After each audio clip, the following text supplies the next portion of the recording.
All right, good evening, Facebook family. It's 9 o'clock, Monday night. It is time for Pajama Praise.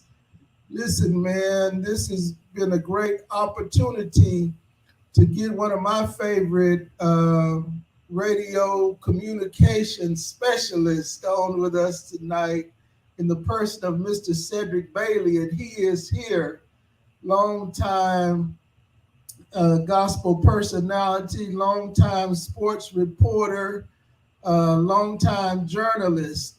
And he is here with us tonight, Mr. Cedric Bailey, all the way from Oklahoma. And so we're God going to bless hear you. this incredible story tonight. We're going to have a word of prayer, and then we're going to get going with our show tonight because, man, Cedric has a lot to tell us tonight. Brother Cedric, do you mind opening us up with a word of prayer? Yes, definitely. Dear God, thank you so much for allowing us to be able to take this conversation and share it with listeners here on the Pajama Praise. I thank Brother Mixon for allowing me to be a part of it, and I pray that what we share with tonight will be encouraging to other people. And thank you, Lord, for protecting us in times like this. We give you the honor and the glory forever. In Jesus' name we pray. Amen. Amen. Again, we have here radio personality, Mr. Cedric Bailey. Man, Cedric has been a longtime friend of mine. Man, I know he mentioned that he had been in the Dallas Fort Worth area over 30 something years. And man, I met him over 30 something years ago. Man, he's been You, very active. you don't remember where we met. I don't remember where we met. You Tell, don't tell know. You don't know how we met. me, how did we meet and where did we meet? Jill Kelly. Jewel Kelly. Okay, okay, okay. See, That's right. back in the day, we used to be over at ODY at high school, and Right, right, they used to have all those musicals back in the day. right. The And Gospel Press. Yeah. right, yes. And so we was over at ODY, and I was working at KHVN, and I Uh-huh. always heard Jules say, "Tell Glenn I need this done." Okay. Okay. And when Jules spoke, it was like your mother speaking to you. Yeah, yeah, yeah, yeah. Yeah, Is that so right? yeah, that's right. I played for the choir there for over 20 years. And so, um, okay, man, that's interesting. Thank you for reminding me of that, Brother And, Cedric. and I and I can tell you this: you just weren't wearing no shirts and no blue jeans. You just am I lying? I mean, That's right. That's right. That's right, man. But man, I listen, man. I woke up listening to you, man. Sometimes went to bed listening to you because you were the voice of the community. You, man, were at the different events, and man, you were just encouraging, inspiring people as you continue to do now. Listen, man. Before we get into the interview tonight, I want to thank some people that share this with me every week. Cedric, this is not my show. This is our show. And I share this show with a community of believers, a community of supporters. Sister Bertha Johnson, she was one of my choir members when I was at Rising Star, and she's a great supporter even tonight. Sister Sheila Bryce, mother hey from Sheila, Kirk Bethy, Franklin family. Sheila was with me day one, Brother Cedric, and she's been with me over a year and a half, almost 2 years now. She has been with me. Thank you so much. I told her, Brother Cedric, she's gonna host with me one night. Brother Albert Joe Reed, one of my good friends from Killeen, Texas. He's a military guy like you, Brother Cedric. Sister Jacqueline Foster Kelton, that's my classmate, man. We were in choir together for 4 years at ODY, and she's a great supporter. And then, listen, man, one of my mentors, and I honor this lady because when I worked in the school district 30 something years ago, she mentored me, Dr. Gwen Morrison, and she is on the board of Tarrant County College um, even as we speak. Thank you for joining us. Sister Naomi Hill, one of my choir members at Bethany Baptist Church. We missed you yesterday. Sister Naomi Hill, I asked about you. And then one of my great friends, Sister Veronica Livingston Fulton, one of the great musicians here in the city of Fort Worth, great musician, songwriter. Sister Jackie Harden, I see you there. Listen, thank you guys for joining us. So, Brother Cedric, tell us about Cedric Bailey. Where were you born, sir? I was born in the in here in the Chickasaw Nation in Oklahoma. Yeah, it's called Ardmore, Oklahoma. Ardmore. Okay. And so tell us a little bit about Ardmore. Well, believe it or not, it's connected because of the Santa Fe Railroad that Hmm. that was back in the day in Fort Worth, Texas. They made stops, brought supplies up from Fort Worth. As you notice, when you're in Fort Worth, you see the train yard, and you have Hmm. Burlington, Northern Santa Fe. So all Hmm. that has to do with the connection of Oklahoma that was established in the 1800s or so.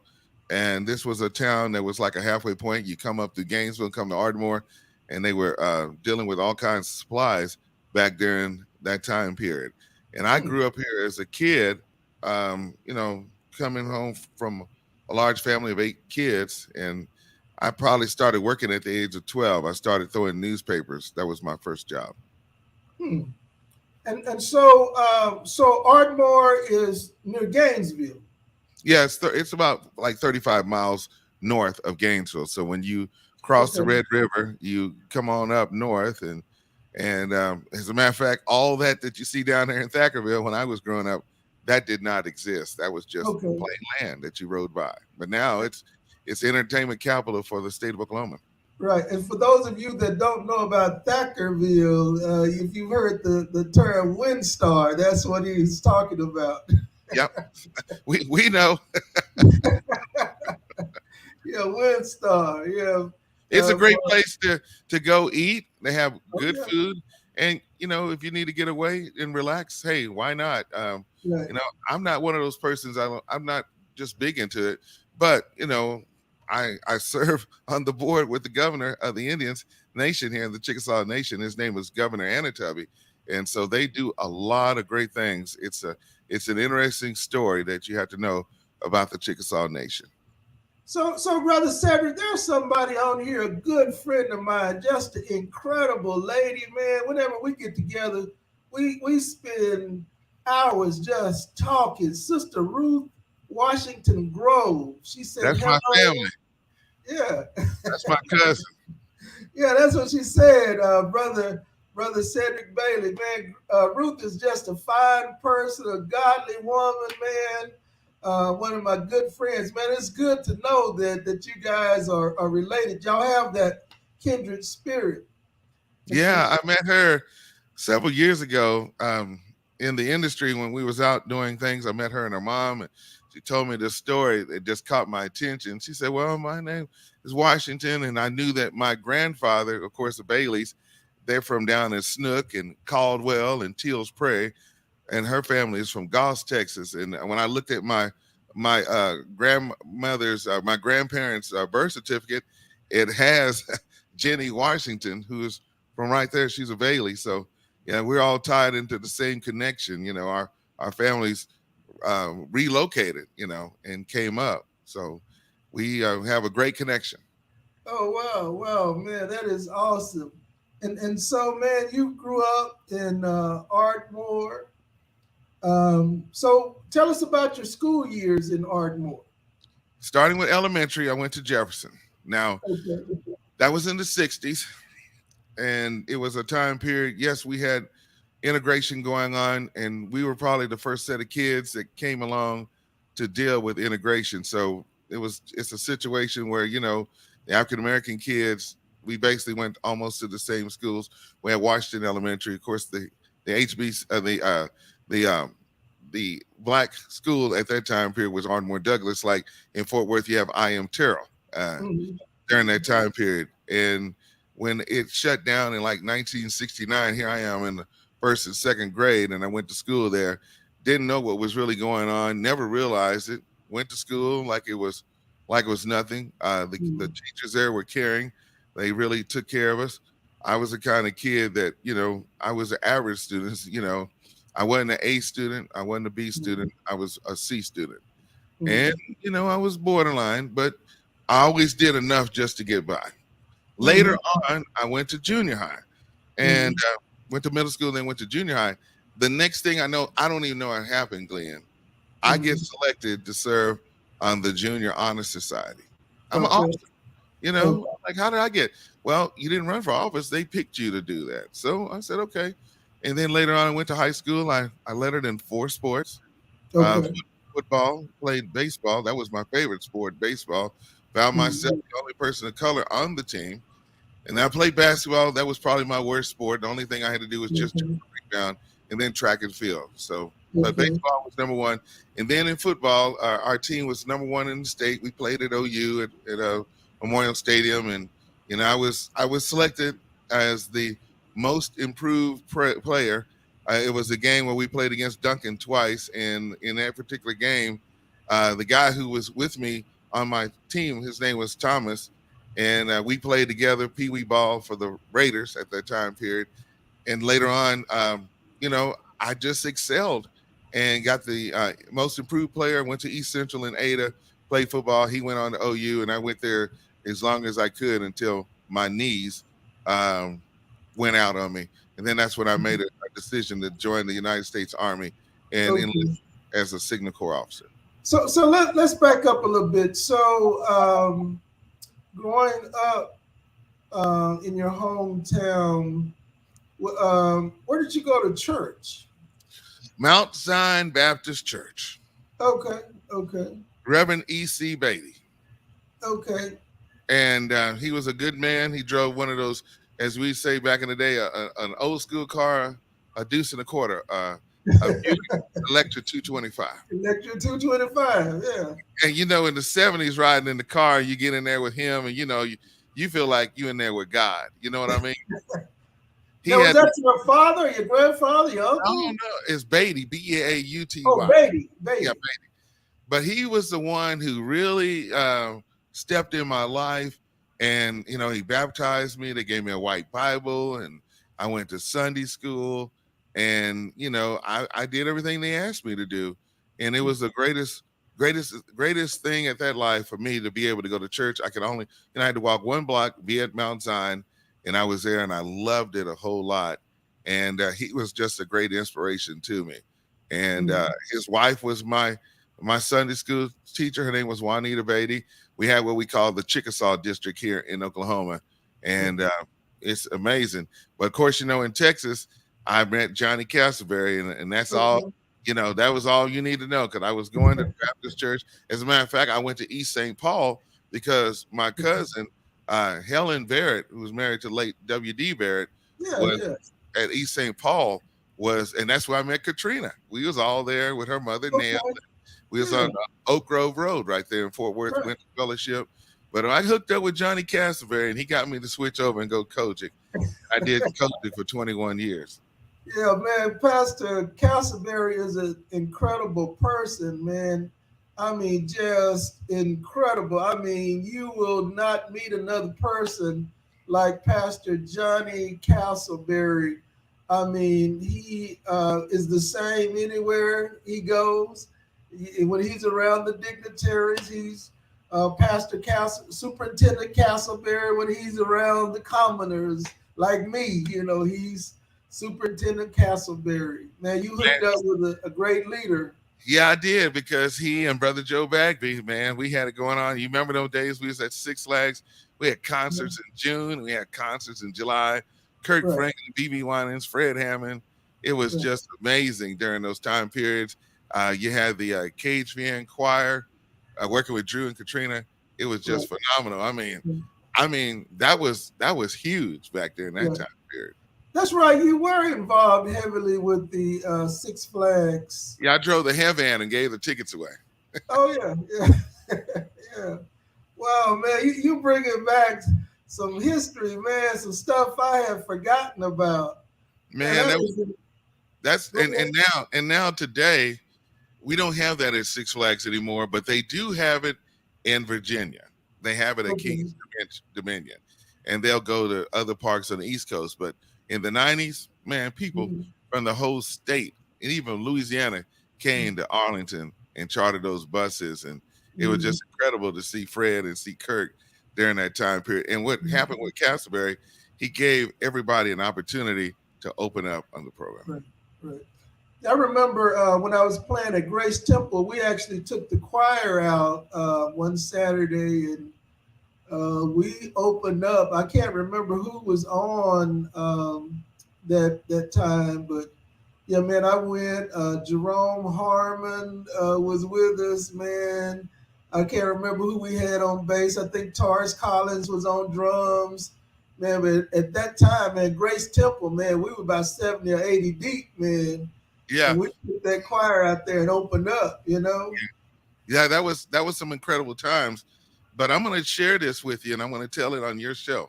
Okay, Okay, okay. I was in the office with Drew Dawson, and you Hmm. guys had just organized the DFW Mass Choir. Okay, It was Miss Kelly and all the people from Fort Worth. right. We was announcing it, and we went over to Irving, the J. Don George Church, and we had that big concert, and we did "Look Oh How yeah, Far We Come" and all right, those songs. And Kurt Carnell Morrell was doing his thing, and Kirk was right, doing his thing. Carol Cobb was here. I mean, right. it was incredible. But before all that happened, Hmm. in the office with Drew Dawson, and Drew says, "Man, Kirk is about to do something big," and I'm sitting right there with him, and we were talking, and I Hmm. said, "Man, if you do something big, I'm going to have to reach out to the mayor of Fort Worth, and we're going to have to present you the key to the city." Now, Hmm. why did I open my? Please ask me why I did this. The next thing I know is Kirk is out there at the State Fair of Texas with the family. Hmm. Mother Bryce know what I'm talking about because she's shaking her head right now. I know she is. Uh, We were all out there, and it was amazing. Next thing I know, Kirk was on TV, and uh, he blew up. oh yeah, oh yeah, He blew oh up, yeah, and oh we looked up. We saw them everywhere. But Drew called me, and he said, "Well, Cedric, yeah. I gotta tell you this right now." He said he just went number one. What you gonna do? So uh, I think the mayor of Fort Worth that time was Kay Bailey Hutchison or so like that, or Kay Granger. That's who it was. Kay Granger. Kate Granger, yeah. Kay Granger. So I wrote her a letter, and then I called Miss Kelly, and I told Hmm. Miss Kelly, and the first thing she did is she got y'all together, the singing chaparrals together, and Hmm. and that every word out of her mouth was Robin, Robin this. Uh, uh, And the next thing I know, there's David Mann, there's Tamala, and then right. there's Daryl Blair, and we all at ODY in that place was packed. Uh, oh yeah, And oh yeah. I had the videos and pictures. Ralph took all the pictures. Kirk was wearing a red vest and some blue jeans, and he had hair all over his face. And by the way, I know his birthday's this month, so happy birthday to you, Kirk. I know his birthday's in January. So that was incredible years, and that's why I Yeah. love Fort Worth, Texas so much because Fort Worth was so good to me. And you know what, Cedric, man, back then, those guys, like, people see Kurt and David and Tam and Daryl and Kermit and them now, they see them in their glory. But man, those guys were paying their dues, singing in little churches. I mean, traveling all over the place. What was that? Mount Rose over there off of Morningside? Is Mount that the church? Rose, Yeah. Mount Rose. You remember Richard Hawkins? Oh yeah, and the Hawkins. Yeah, Richard Hawkins. Was it Richard Hawkins and the Israelites? Is that what And it the was? Israelites. Yeah, man. And see those guys, man, Kirk and Daryl and them, the Humble Hearts, they were singing, on the late night programs in the little bitty Yeah, churches yeah. with At no Samaria, getting paid. at Samaria, man.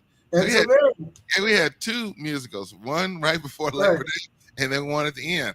Now the right, one before Labor Day, you would be packed up all up and down Berry Street, all up right, and down Berry, man. It's like, what is going on? And also shout outs to late Reverend McKinley Jackson Sr. I mean, right, right. this man, he was something else, and a lot of people didn't know, but he was like the godfather for Jamie Foxx. Right, Right, right, right. And so shout outs to McKinley, his son. I'm glad to have you back doing great things at Samaria there. It was a lot of memories in Fort Worth, Texas. And that's why I Right, man. love this town. A lot of history there, and you know what, you uh, were one of the trailblazers, man, to help people, and that's one of the things I always remember about you, man. You were helping people before people had a name. I mean, you were pushing them, encouraging them. So where did you get that spirit from? Joe Bagby. Okay, okay, okay. And it was amazing because Brother Joe, he pulled me aside and he would say, well, God is gonna, here's Joe being the dean. I mean, Joe could walk in the room and he just look and everybody just sit there and wait, and he would call me and I would fill in for him and cover for him and all that stuff. Mhm. Not only me but other people, David Green, of course, Dexter Right, Andrews and right, Warren Brooks. All those people, we all just knew our role. And Robert Ashley, he knew how to make us all work together as right. one. And we didn't want to let him down. He was just amazing. Man, I could be in that room and at 4:55, he queued up that song by Katie Sankey, I Need Thee Every Hour. Right, right, right, And right. he just flip on the switch, say 2 or 3 words, the lines would light up like Christmas tree. Right, right, right, And he right. just and if it was a situation that went on, so everything I learned from him, and he passed it on for me. And I'll never forget one time during the Christmas time, right there on Cooper Street in Arlington, Mhm, they was just building the Parks Mall at that mhm. time period, and right south of it was on Cooper was Hypermart. you Right, know right, right, right. and which we know as Walmart. And I got this call from Drew, and they said, "Well, Kirk is going to do something special tonight, and so you need to be there." And Joe was announcing something. I said, "Oh Lord, what am I done got myself off into now?" And lo and behold, Kirk had made arrangements for these 4 families. He wasn't there, but he made sure that they called me to make sure that those families were being taken care of. And I'm at the store on Christmas Eve, right there with those families, telling them, "Well, you go ahead and you can shop and get whatever you want." And they looking at me like, "Are you serious?" And I'm Right, telling them, it's not me that's doing this. right, right, I'll tell you when you check out at the end.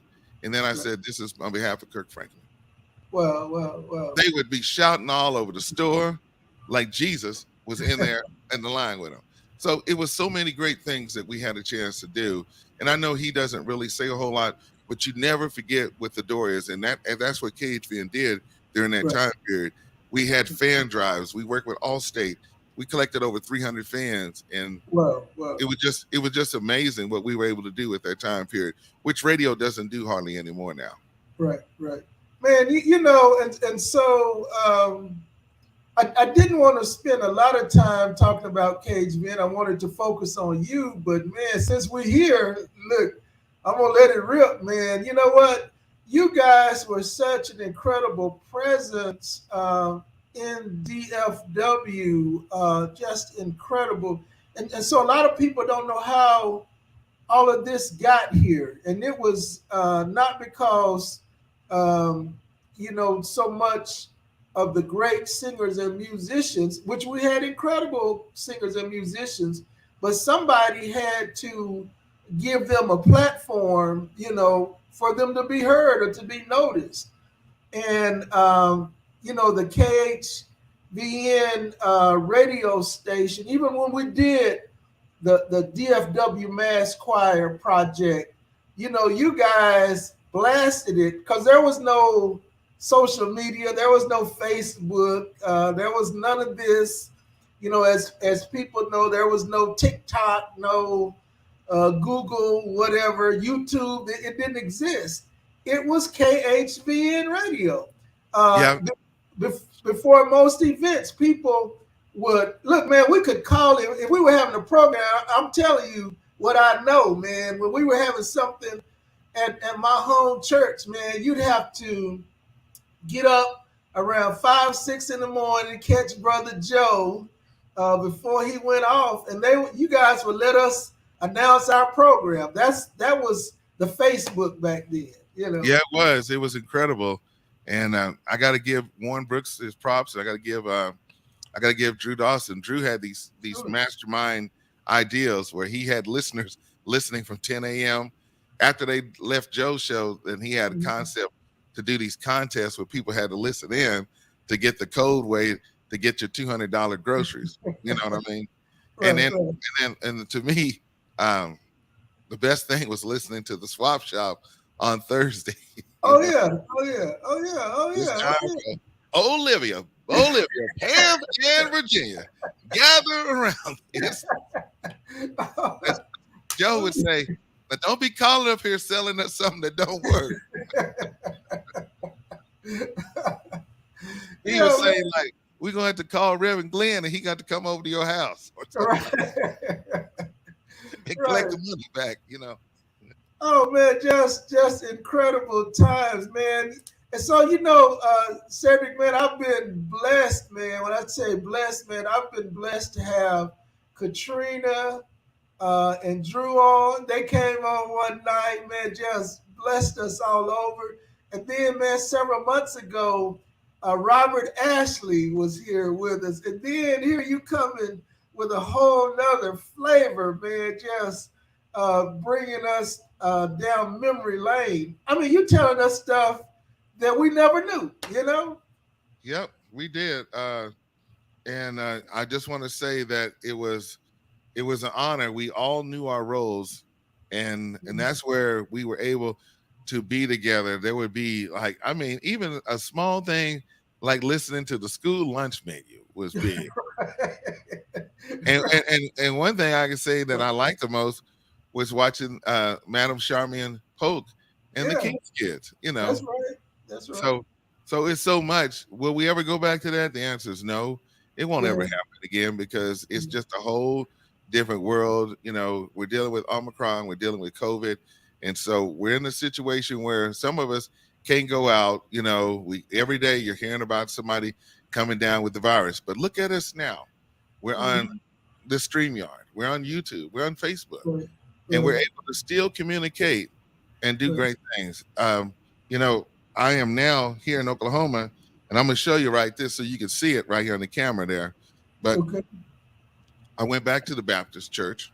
Okay. I came back to Mount Zion. I stayed Wow. there a year, and then I got married to a young lady that I went to school with back in the day. Okay. Her name was Darla, and she was my high school sweetheart. But at that time, I was just, I was kind of nervous. Didn't want to really do anything. But Uh-huh. I had a lot of friends there in Texas, and God has been good to me. I have two beautiful children. A Uh-huh. son is in Korea now, and a daughter Oh, who wow. is right there in Arlington. So everything that God did for me was wonderful. But being here in Oklahoma, I'm back at the church, and I'm at a Bethel Baptist Church. We have what we call black towns in Oklahoma. We have 13 of them. We got Bowley, we got Taft, and Clearview, and then we got Tatum's, Oklahoma. Okay. Okay. And I am the superintendent of Sunday school. We didn't even have Sunday school. So And now, are you a preacher, Cedric? no, I'm just a deacon. I'm a deacon. Okay. Yeah, but I'm Okay. a teacher and I'm a deacon. And I Okay. told the people, let's put our mask on and let's have Sunday school, and we space out and we do it. And we went from 5 people to 20 people in the last 30 days. The people have Right. been there on time. And I asked Okay. them, well, what makes y'all? And they said, because of you, because you're Right. showing us how to love God and Right. how to make it. We don't have a minister of music, so I get up there and play the music on my laptop computer. And last week we opened up with Hezekiah Walker. I need you to survive, man. And Oh man, yeah. we took that thing and just went with it. And I Right. everybody said, I need you, you need me. We're all part of God's family, Mhm. you know. And man, it's just amazing. This week we got a fellowship with one of the saints' house, and we're there. We only have just about 30 people, but the one thing we have at that church with Pastor Richard is love. And Right. Right. Right. same thing we had at Golden Gate, Right. love, and that's what we have there. Man, that's awesome, man. And I think people, Cedric, I think people are waiting for things to go back to normal. They're not going to do that, Glenn. It's not going to And happen. there's not going to be that which we knew, because I mean, I think God, even this ministry, Pajama Praise, Cedric, I never would have done this. You hear me? Well, When the I word say never, is yeah, God gave it to you. You have somebody told you, yeah, you're going to have an online radio show. You're going to be talking to people. Well, that's what God does for you. He makes Yeah. a way out of no way. And that's why we have to be there for you. It's not for the money. It's for the love. Right. Man, I never would have done this, but one Monday night I came in just to play some music to inspire the people. I wasn't even going to do that. But man, the Lord pushed me out there. And that night, man, it was 600 people on just worshiping and fellowshipping, and this was born out of that, man. But you know what, man? Again, I always go back to you guys, man. At KHVN, man, that was something incredibly special, man. Incredibly special, and it made some of us who we are. Well, let me share this with you, because I had to get fired in radio to come to Dallas. Okay. Now you got to understand, with my voice, being on the radio, we didn't have no gospel stations, and we didn't have no R&B stations. So I was like on a country station, like you're listening to 93.3 FM KTLS, Southern Oklahoma's country music leader. Here's Garth Brooks. So I do stuff like that. And I was doing pretty good. And people would say, well, you sure sound good. And you sound like are you a black guy? I said, I'm just a music lover. And I did all that and did it for like $3 or $4 an hour, But one day they called me in. I'll never forget it. And the guy, the program director, he had my envelope. He gave it to Danny Joe Hoover at K10. And I was working at the TV station as a cameraman. I was working here and I was working there. And they was like, well, why are you working all these places? I said, because, I can't make it on what you're giving me. I have to do something else. So in about a month later, they fired me, let me go, couldn't give me no excuse. I was half saved, not even fully saved. I'm a member of Alpha Phi Alpha fraternity, so I got with my frat brothers. They said a few words, I said a few words, and I said, forget them, man, let's go. So I went out, just had a good time with them. And then one brother came up to me, Tommy, he said, God's going to take you to another level. I said, okay, but you got to leave here to do it.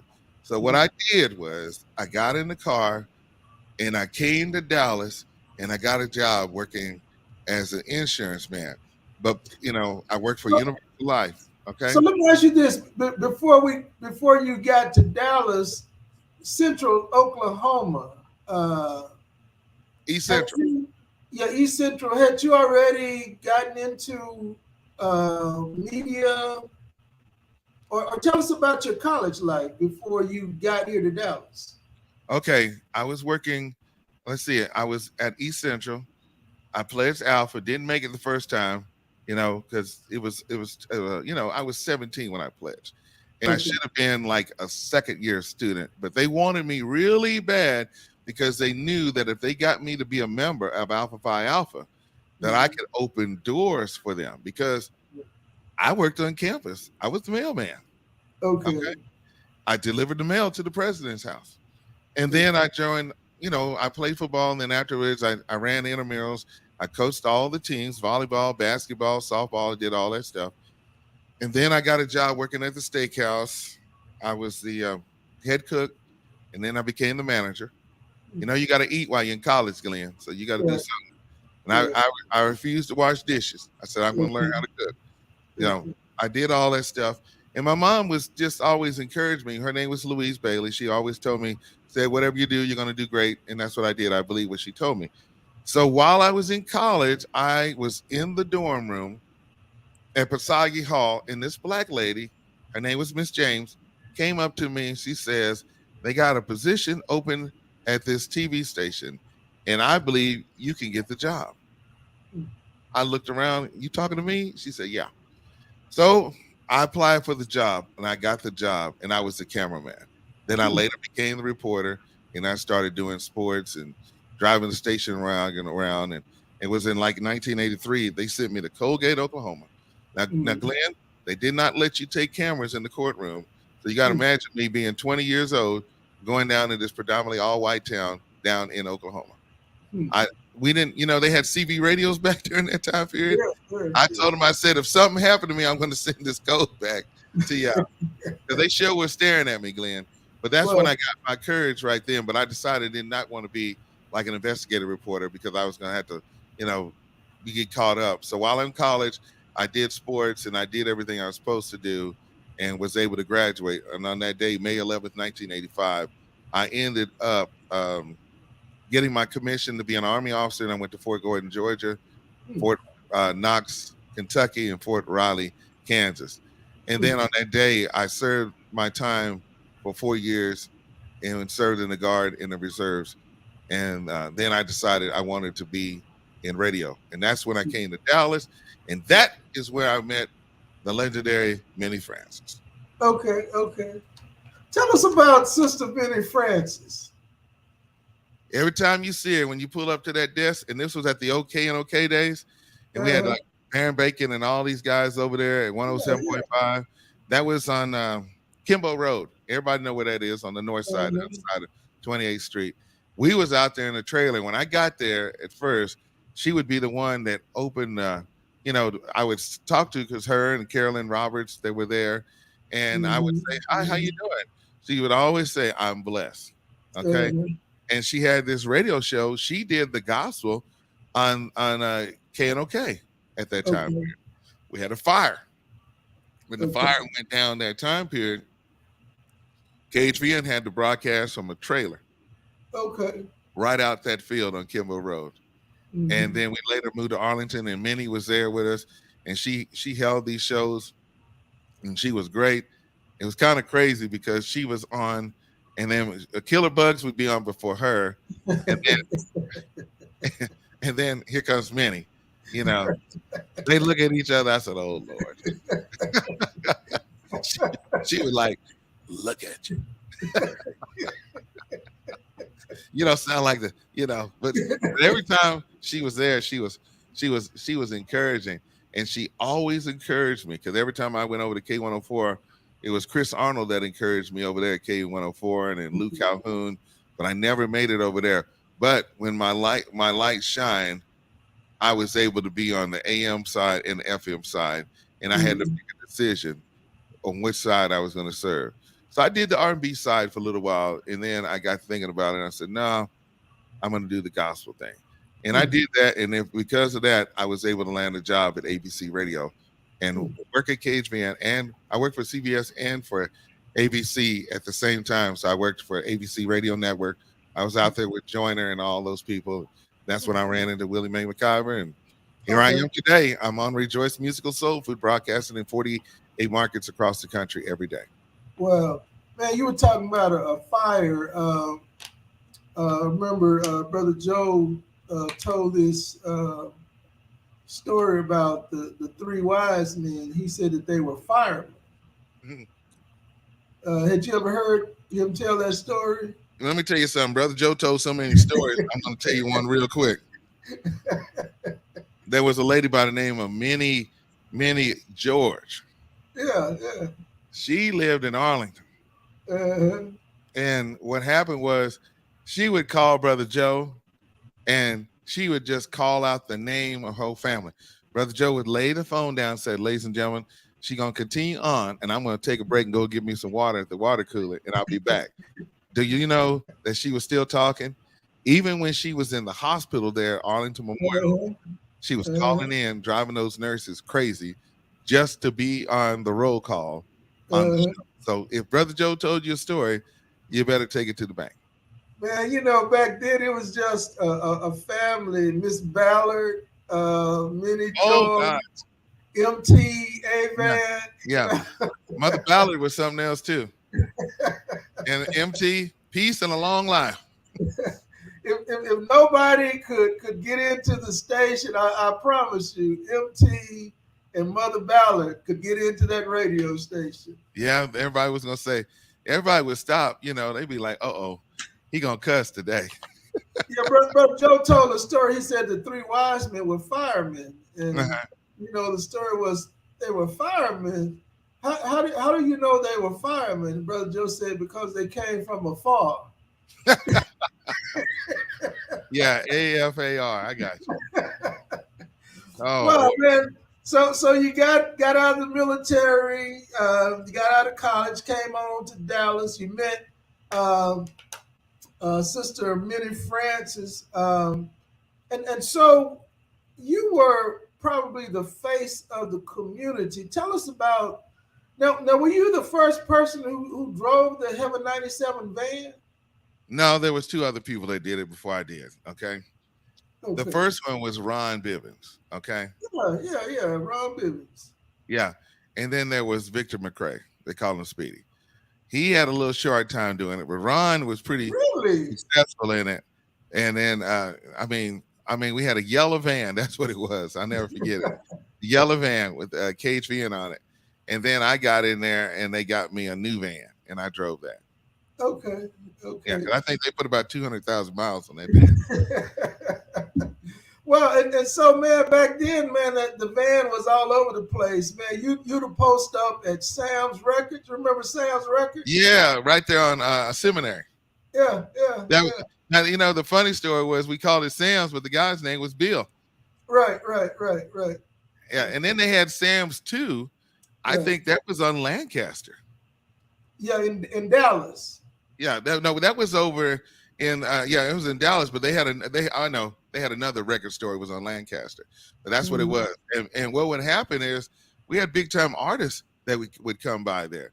Do you Right. know who the biggest artist was that ever came around KHVM besides BB and CC Winans? Who did we have? Who was that? James Cleveland. Okay. Do you know who brought him? Cage Van. And Jewel Kelly. Right. We were at the auditorium, and when they At say the convention center. at the convention center. Right. I And played that night. that's right. That was in the Yeah. late 80s. Right. And it was like, man, here comes Brother Joe telling me they all back there arguing who's going to bring Cleveland out. Okay. Dexter and Reverend Green telling Joe, well, I play his music every day, one day at a time. you know. So you know what Joe did? What's He, that? he, he threw them all for a curve. He gave me the opportunity to bring them out. Okay. He did something like, he said, ladies and gentlemen, at this time I'm going to bring the Oklahoma Kid up here to introduce James Cleveland. And I was nervous, man, because you got to understand, being on the radio during that time period, you just didn't come in there and flip on the mic, man. Right. You had scriptures.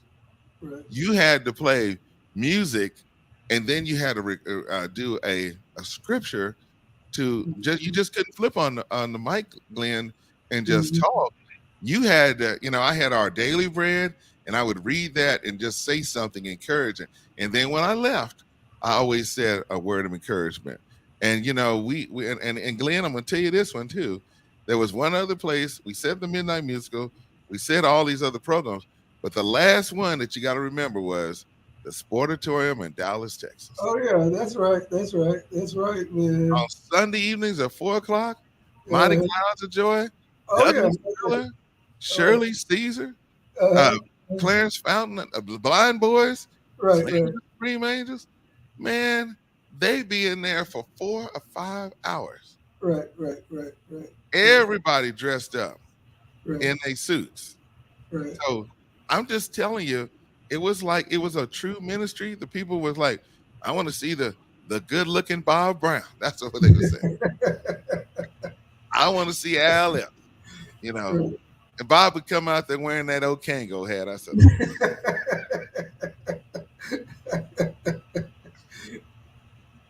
Wow, man. it was an incredible journey. Man, nobody could push those shows, man, like you guys, man, and Brother Joe Bagby, man, at 7:00 in the morning, 6:30, he'd be talking about the sportatorium, man. Yeah, I know, man. And for those people that don't know, that's where the wrestling was with the Von Erichs. You know what I mean? Right. And you know what was the crazy thing about this? And I'm going to share this with you again. Another story is that you had the Longhorn ballroom or whatever that place was Right. around the corner. Okay. Right. And that's where all the blues folks was hanging out, Right. And I never went there because I just wasn't in that. But the reason why I'm bringing it up is because Johnny Taylor was there. But Right. here's what happened. I looked up and the Clouds would come to town And I'd be over in West Dallas. And I look up and here comes Johnny Taylor walking in there singing Mhm. them songs. Oh So wow. yeah, he was singing the gospel. He might have been out there doing his thing on Saturday nights, but on Sundays, he was right Right. there with us at, Right. at, at that church in West Dallas, dressed up, looking Right. nice. I talked to him, Richard Wallace of the Clouds, all of Mhm. us, man. Willie Neal Johnson. Oh I yeah. mean, Yeah. I'm like, man, I'm up here hanging with these people, and I'm in my late 20s, seeing Mhm. all this going on, And then when I watched the documentary on Johnny Taylor, his facility, but he always had God in the midst of everything, you know. Mhm. Mhm. Even Brother Spencer Taylor told me about him. Brother Bobby Cooper said the best quartet singers at the Sportatorium. Good memories. Yeah, man. And see, you know what? And again, man, it goes back to KHVN because there was no social media, there was no Facebook, no none of that. It was Robert Ashley because the community forum was such a great show. It was a 2-hour show. Uh, Everybody had to be on there on the community forum. You would be lined up at 12 noon to hear what was going on. Even the police and everybody would come there, the TV station. So Robert, hats off to Robert. And what's so right, amazing, when the station started, we didn't even have gospel 24 hours. It right, was right, it was a sun up to sundown station. right. And we had Jerry Thomas, who was doing the show Let's Talk About It on Channel 11. Yeah. And then What about people? yeah, what about the people? God Yeah, bless you, yeah, Brother Thomas. But we had all that going on, and Robert was just the voice. If you wanted to know the news, what was going on, then that show was off the chain. Robert, he was just incredible. And we were on K-Sax at that time period, and we did a little jazz, and there was Bob Stewart and Company, right, and right, right. so it was a lot going on, and they pulled it off. I think the highest ratings we ever had. They took us out to Humperdinck's out in Las Colinas because we moved out there one year, and we Mhm, was on the 17th floor broadcasting all over the city. You could see everything. mhm, I said, look at what God brought us from the fire and the trailer to be right, up there in the 17th floor, being there with 100.3 jams, and it was so funny. There was this lady by the name of Dana Owens that came right by the studio, and I looked at her, and I got to see her, and Dana Owens is Queen Latifah, you know. And then oh wow, then wow. later on, Brandy Norwood, they were out there and we got to see them and all that stuff. And everybody knows Brandy now. So Right. being out there, we were always a combination, and we were there. We got to go back and forth. We had programs. We had those festivals that Drew put together out at Tarrant County College. Mhm, I don't mhm, know how they did it, but they had these concerts. They would have the hip hop with crisscross that make you want to mhm. jump, dance, and Yeah, all that stuff. And then yeah. we do the quartets and Daryl Blair and Pentecost opening up for us. So Right, yeah, it yeah, was yeah, yeah. incredible. Oh man, you know what, man? You have just brought some incredible. Listen, man. We have an outline, but this is stuff I wouldn't have even known to ask. And I mean, you have a wealth of knowledge and a wealth of history, man. And so you were with KHVN a little bit on the R&B side, or it wasn't R&B then, was it? It wasn't R&B. We never were R&B. We just always shared the studios with them.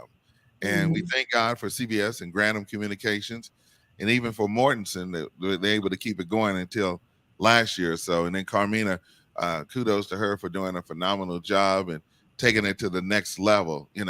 When I left, I never said anything. I just kind of just kept my mouth shut. People would always say, even Brother Joe at the end, he wanted me to be his successor. And, they had did some things, Right, but I kept thinking to myself, God had bigger things for me. And he right, did, because I'm going to show you this book here, the Dove Awards. right, right, I right. get to go there. I get to hang out there. And then the people call me back, Miss Opal Lee, Yeah, yeah, yeah, yeah. hanging out with her. Got her book Oh, Juneteenth, being there with her on her journey. So, you cannot forget the people who brought you through. so You tell got us about your Stellar Award. All right, let me tell you how that went down. Okay. Now, I got nominated back in 2014. Mm-hmm. And I got it nominated because of Rejoice Musical Soul Food. So you got to go to musicalsoulfood.com. I come on every day from 1 to 6. So Mm-hmm. I was able to take that network, because you got to understand we're on in New Orleans, we're on in Beaumont, Texas, and then Virginia Beach and all these places. So I was kind of doing the same thing there, except I was doing it nationally, and I would be in all these different cities broadcasting. And so I got nominated for a Stellar. And the crazy thing about it was I was on there with Rick Joyner from Atlanta, Hmm. Liz Black from out of New York, and Carmina Barnett from KHVN. Oh wow. Wow. And I looked around and I said, man, I'm going up against these big time people. Mm-hmm. And I just said, God, whatever you have for me, I receive it. Well, I had just already got honored by the Epitomes for an award, and I got some other award. And this one was one I didn't know what to expect. So I got out there on the stage, and when they announced it that I won, the whole place went crazy, Mm-hmm. and I shaked Mm-hmm. everybody's hand Mm-hmm. and, you know, ended up getting 13 nominations Wow. and won 7 Stellars. Oh wow. Wow. And then I got 2 Hall of Fame awards, you Oh know, wow. and now next month I'm going to Houston to the Texas Excellence Award to Okay. get the a Lifetime Achievement Award. Oh wow. Wow. Wow. Congratulations, sir. So it's because of the people that speak words in your life. And Mm-hmm. Pastor Casberry, once again, Mm-hmm. because when I left KHVN, I'll never forget the day I was on the air on a Sunday. Mm-hmm. And they called me in afterwards and asked for my keys and everything. And I just, I couldn't say anything, Glenn. I went home, told my family what was going on, and and they asked the question, "What are you going to do?" And I just sat there. And so what I did was I called Castleberry. He said a prayer with me. Mm-hmm. I went and got a Bible, Mm-hmm. and I went to Romans 8 and 28. And we know That all things we're together. for the good of them that are called according to his purpose. Mm-hmm. And I sent that email to them, Mm-hmm. and their response was classy move, class act. Mm-hmm. And that's all I Mm-hmm. can say. Wow. And I Wow. share that because, it's amazing because I was able to go and do sports, and this is a crazy story that I'm going to tell you that happened, that from all that, because they brought me back to the station later, and I get a phone call from the Dallas Mavericks, Mm-hmm. Mm-hmm. and they say to me, we need you to come down here and bring the headband down here because we want to do a gospel night.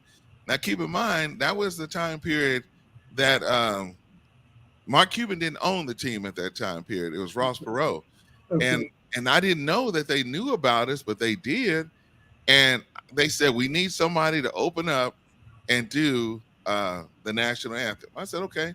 So I called Gay Arbuckle, Uh-huh. Uh-huh. and she came and did the national anthem. Now, keep in Well, mind, Glenn, they gave us the worst game for the Dallas Mavericks. They gave us a game on Saturday at 2 o'clock at Reunion Arena. okay. And the opponent was the Los Angeles Clippers. Oh wow. And we had 100 tickets to give away. Wow. And we had to sell some tickets. But guess what? Right. The Cage for listeners came through. Right. They got the Right. tickets. We had a section. And man, we had a great time. So I just kept thinking God just kept opening doors for me. Mm-hmm. And that's what he did for us. And so I just could never forget all those things.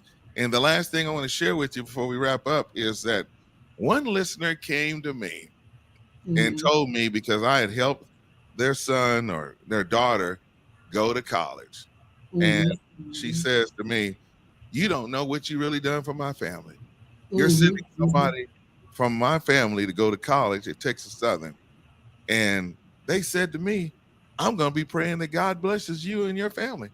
And I Mm-hmm. said, okay. And let me see if I got it right quick. Hold on. I'm going to grab it right quick.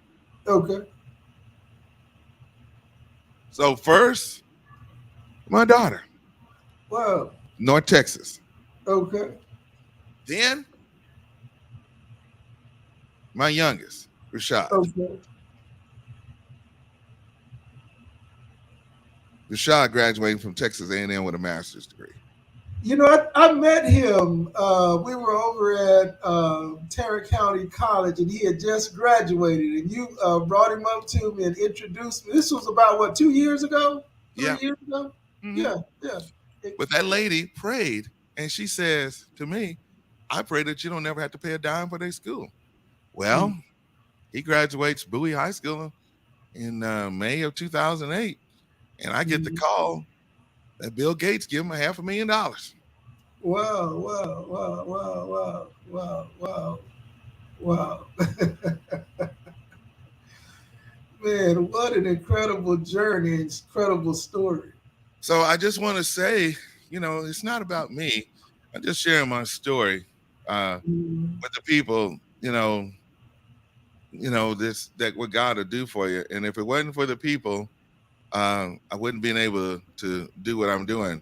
And he surrounds me with good people, and I'm very grateful. Um, Now I'm in Oklahoma, and Mm. I went back to my college, Mm. Mm. got with a friend of mine named Jimmy Walker there in Arlington, who Mm. worked at Martin High School and was the deputy superintendent. We honored Mm. him at the Harambe Festival with Deborah Lewis, Right, right. and we called East Central up, let them know how we felt. I got two of my friends. We went in there and we established the East Central University Black Alumni Association. Oh, wow, wow, wow. We brought in Cheryl Brown. Okay. I brought in seven of my other friends, and we are in our fourth year. And this week, coming up on February the 22nd, we're bringing in Shannon Lanier. Okay. Shannon Wow. Lanier is the great, great, great, great grandson of Sally Hemings and Thomas Oh, Jefferson. wow. Yeah. Oh, wow. Wow, wow. Man, and so y'all established the Black Alumni Association recently? Yeah. Okay. And we're giving out scholarship money. So Oh, wow. the deal is that you have to go back to where you come from. I know Mhm. Sheila's on here, and her little daughter was in my class at Tarrant County College, and she Okay. listened to her parents, and she's very successful. It's up to us to lay down the foundation. So I just want to just share that with you tonight, and everybody that's listening and watching right now to know about it. Broadcasting is completely different now. Right, right, You right. can get your mixer and a microphone, Mm-hmm. and you can put something together. Right, right, right, It can happen if you do the right thing, right, right, right. and that's So, what I did. so Cedric, before you go, man, and I said this to Robert, and I said it to Drew and Katrina when they were on, and so, and I know we probably, I mean, I know we'll never have another KHVN, but man, I still listen to the radio in my car. I mean, I still like right now for the last couple of months, man. I've been listening to the fan. Just listen to those guys. Those guys talk about what's going on with the Cowboys, and even with them having lost the other week, it's getting even more interesting. But You but bet. man, I still miss being able to turn on to gospel like that on the radio. And when I've traveled to other cities, man, I've heard gospel in FM radio. Mm-hmm. And man, I mean, songs that I never had never heard in FM before, had always heard on AM. Man, FM and AM is like night and day. Man, Yeah. I wish we could get an FM gospel station here. You want to know the truth? Mm, Okay, I'm gonna bring it. I'm gonna break it down to you. okay. The hardest thing about gospel music is getting the people to spend the money on the revenue. Okay, because everybody will listen, but will they be able to take the time to spend money? And that's what they look at. So I always tell people, like, for example, if you want to hear my show, you download the app. You just Mm-hmm. go to your Apple store on your iPhone and put in Musical Soul Food Radio, and Mm-hmm. you download us. Now, Glenn, I have my own sports network. Me and my friend Daryl Day put it together. Okay. It's called BGC Sports Network. BGC, because God cares. Big Okay. Game Christian Sports Network. Okay. And we do the same thing they do. I can broadcast anywhere in the world, just like they do, because of the technology. The world has changed. But you want to know what it's going to take to get an FM gospel station on? Well, it takes a person that's going to be willing to believe in the system. If you notice, we only have gospel in the DFW Metroplex. There's three ways you can listen. Right now, you listen to KGGR.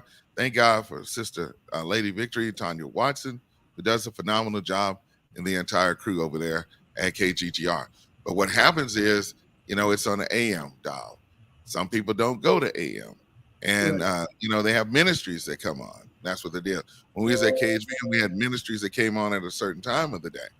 The only other time you can listen to gospel in the Dallas Fort Worth area is to go to 94.5 and listen to Walt Baby Love. He comes on 2 hours on Sunday.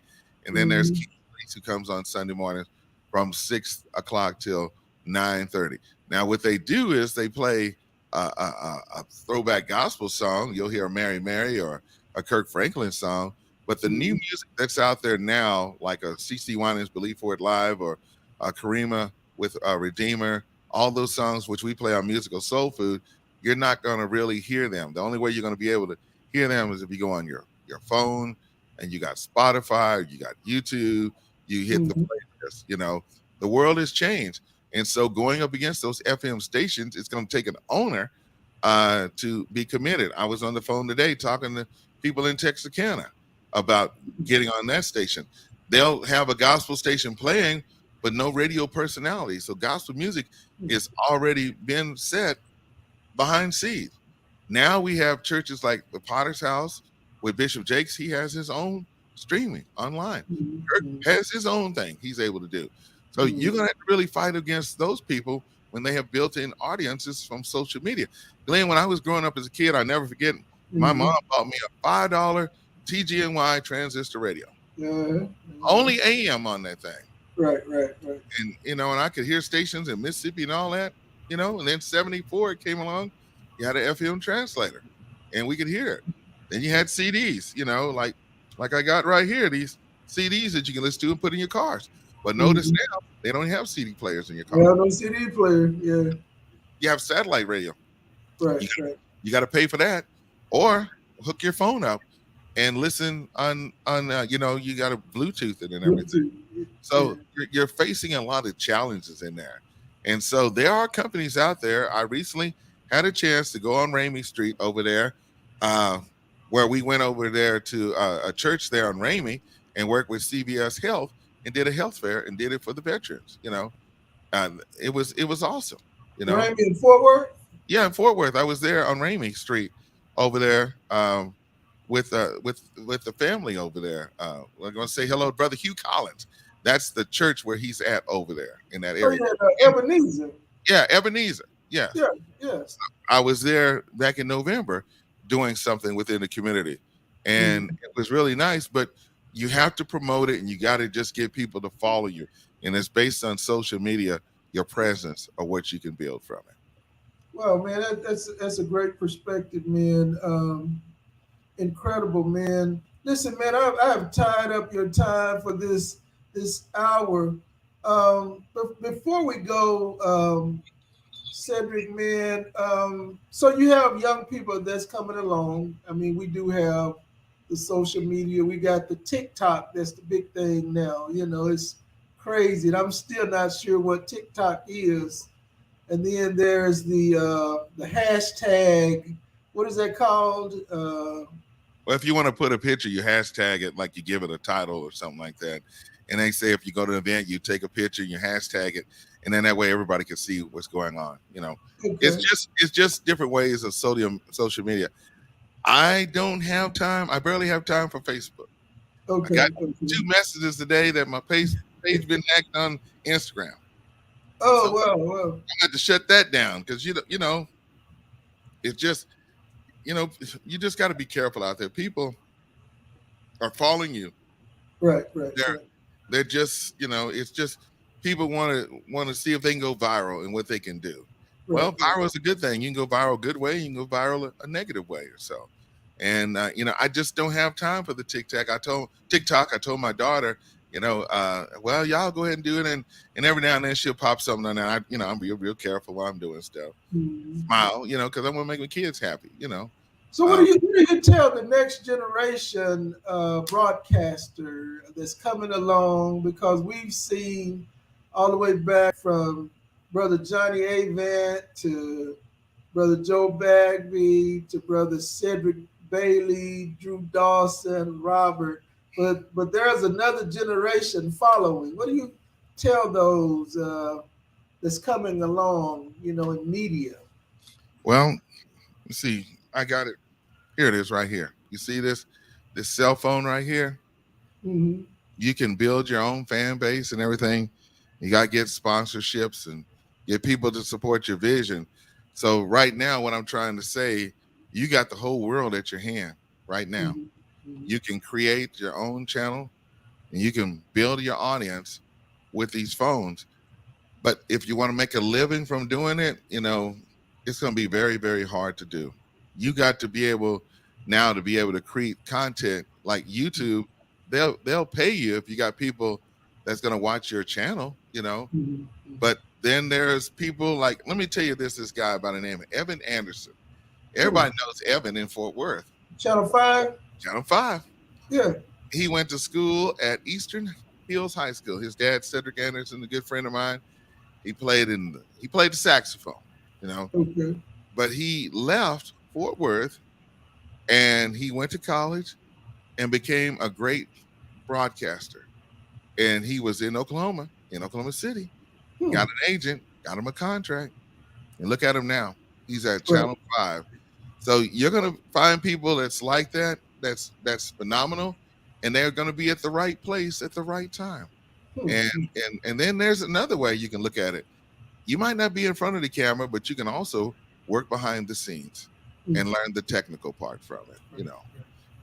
You just got to have people that believe you that you're going to be able to put out a quality product. You know, Right. can I got blessed. I was put at the right place at the right time. You know, Hmm. and I encourage you to put God first. And when you do that, He's going to open so many doors for you. You know. But you know what? The other part of your story, though, Cedric, is your spirit, man. Your spirit. You know that old saying, your attitude determines your altitude.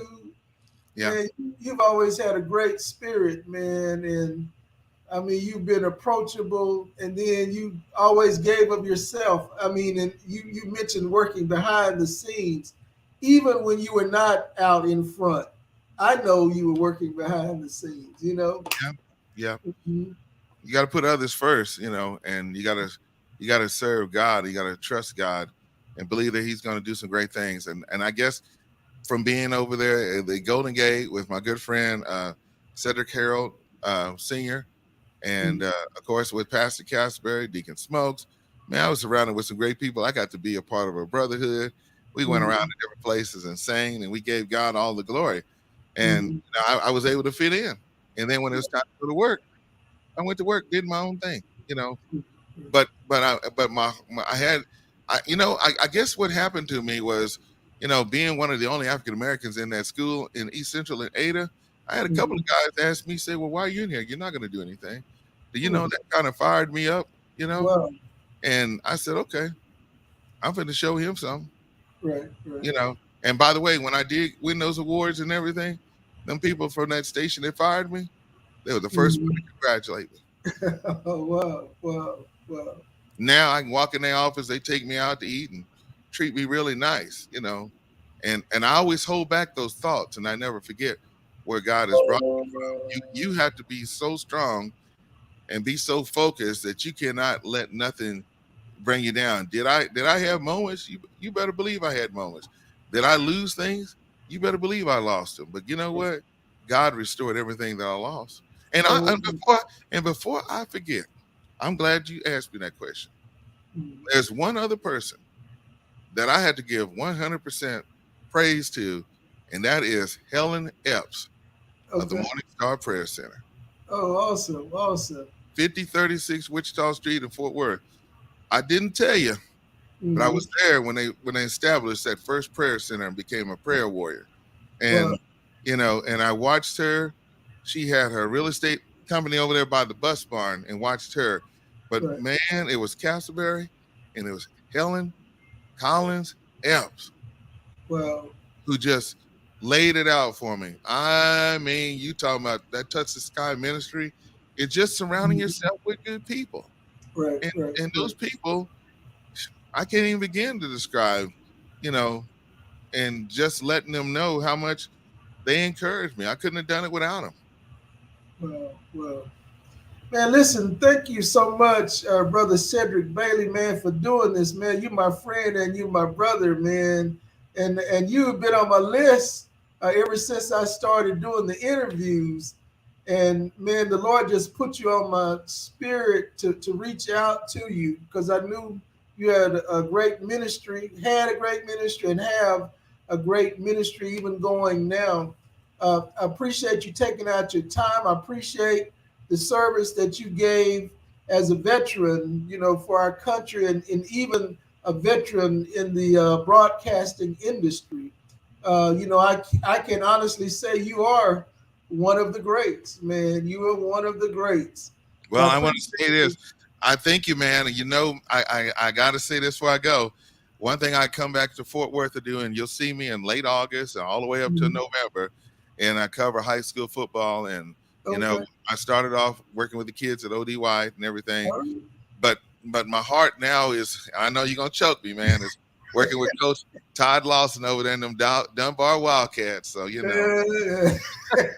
and you know what, y'all kicked our behind this year, that's but. right. but I told the fellas, don't y'all be going over there at that barbershop down there on Miller Street, talking over there where Jack Crane is over there Uh, at, uh, at that church there, off of there. uh, That's what they was doing right there on Miller.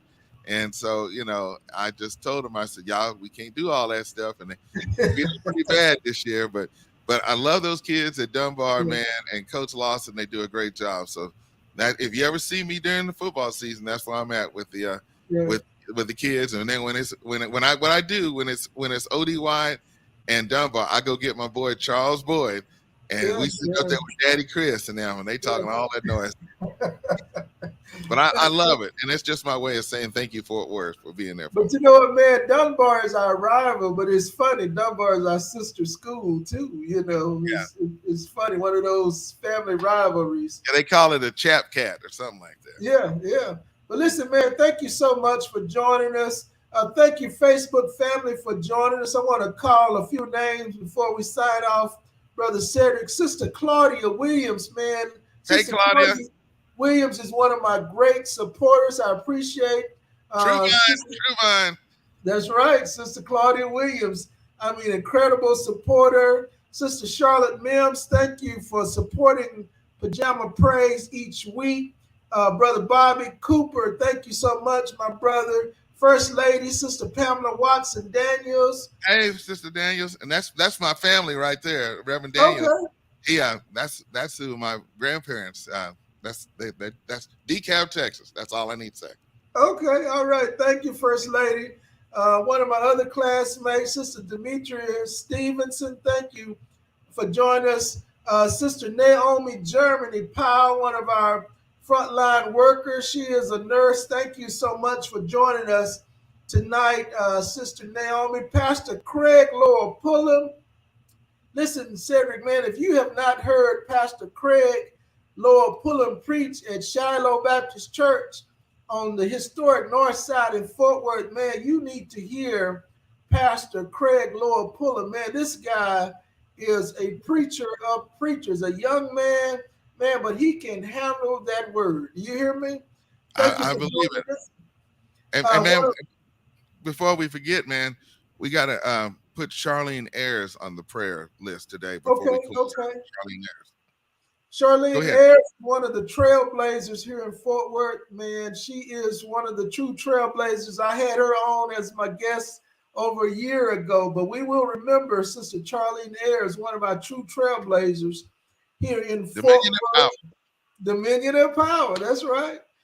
Sister Yolanda Hammond Dixon, man, one of the great songsters here in Fort Worth. Brother Lee Jackson, minister of music at Grace Temple Seventh Day Adventist Church.